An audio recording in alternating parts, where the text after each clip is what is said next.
भुजबळांना आलेल्या धमकीची, छगन भुजबळ यांना पुन्हा जीवे मारण्याची धमकी आली आहे. धमक्यांमुळे मी माझी भूमिका बदलणार नाही असं वक्तव्य भुजबळांनी केलं.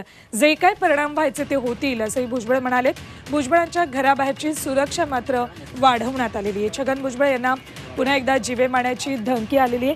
मात्र आपण अशा धमक्यांना घाबरत नाही, जे व्हायचं असेल ते होऊ दे असं भुजबळांनी म्हटलंय. दुसरीकडे त्यांच्या घरापुढची सुरक्षा मात्र वाढवण्यात आली आहे.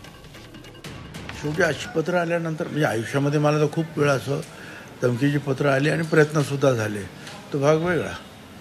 परंतु शेवटी आपण जर पोलिसांवर सोडून द्यायचं, तर घरी बसू शकत नाही किंवा आपण घेतलेली जी भूमिका आहे, आयडिओलॉजी आहे ती बदलू शकत नाही. त्याचे काय परिणाम व्हायचे ते होतील.